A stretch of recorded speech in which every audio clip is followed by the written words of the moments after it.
Ongehoord Nederland, or ON, emerged on the Dutch media landscape with a clear mission to provide a platform for voices they deemed unheard.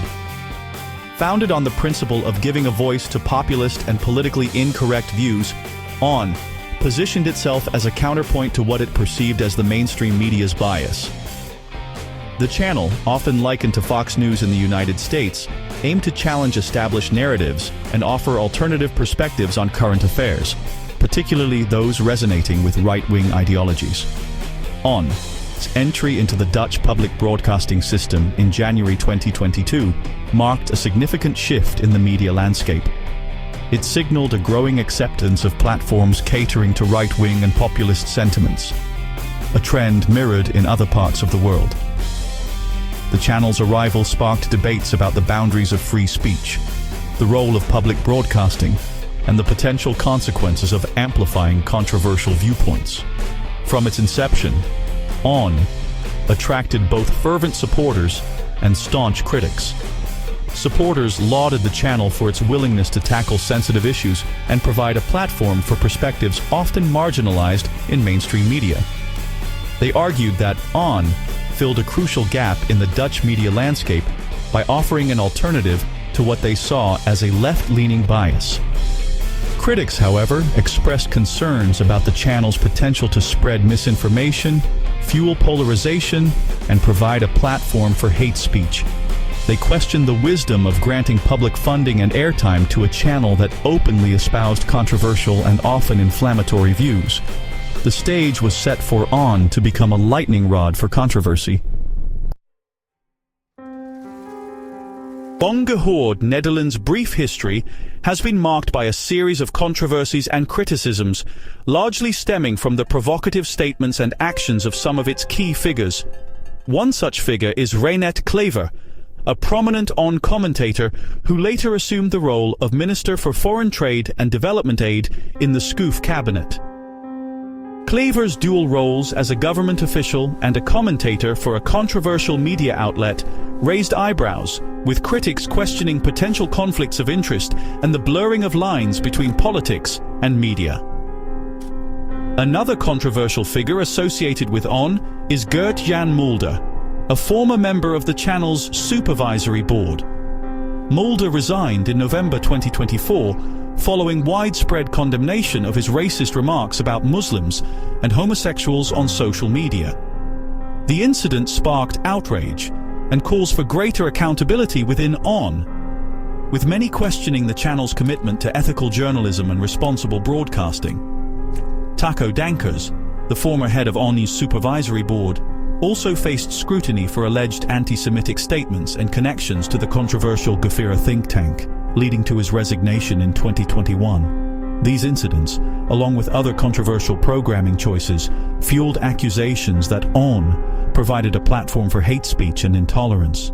The channel's defenders argued that these incidents were isolated and did not reflect the views of ON as a whole. They maintained that ON was committed to open dialogue and the free exchange of ideas, even those considered controversial or offensive. However, the repeated controversies surrounding key figures within ON cast a long shadow over the channel's reputation and fueled public debate about its role in Dutch society. Ongehoord Nederland's controversial programming and the actions of some of its affiliates inevitably attracted government scrutiny. The Dutch Media Authority, tasked with overseeing broadcasting standards, found itself repeatedly drawn into the fray, investigating complaints and assessing whether ON violated broadcasting regulations. The channel's receipt of €3.6 million in public funds further complicated matters, raising questions about the use of taxpayer money to support a platform accused of spreading misinformation and hate speech. In November 2024, following Gert-Jan Mulder's racist remarks, the Dutch Media Authority launched an investigation into ON, prompting calls for stricter regulations and a review of the Code of Conduct for Public Broadcasting. Minister Eppo Bruins, responsible for education, culture, and science, emphasized the need for high standards in public broadcasting and pledged to address concerns about ON's compliance. The government's response to On highlighted the delicate balance between protecting freedom of expression and ensuring responsible broadcasting. While the government acknowledged On's right to broadcast diverse viewpoints, it also stressed the need to uphold broadcasting standards and prevent the dissemination of hate speech. This balancing act placed On at the center of a broader debate about the limits of free speech in the digital age and the role of government in regulating media content. Ongehoord Netherlands' presence in the Dutch media landscape has undoubtedly sparked a heated public debate, dividing opinions and fueling passionate discussions about free speech, media bias, and the role of public broadcasting.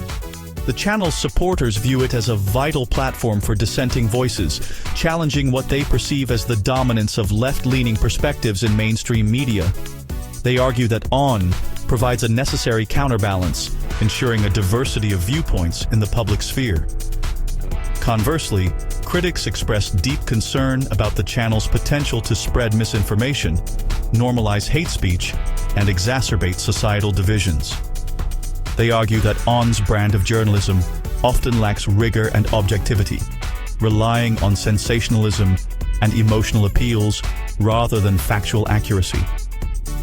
The channel's critics question the wisdom of granting it public funding and airtime, fearing that it legitimizes and amplifies harmful views. Public reaction to On reflects a broader trend of polarization and fragmentation within Dutch society, mirroring similar developments in other parts of the world.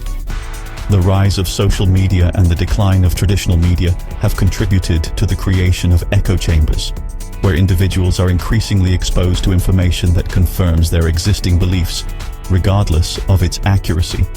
In this environment, On has successfully tapped into a segment of the population that feels unheard and unrepresented by mainstream media, solidifying its position as a polarizing force in Dutch society. The future of On remains uncertain.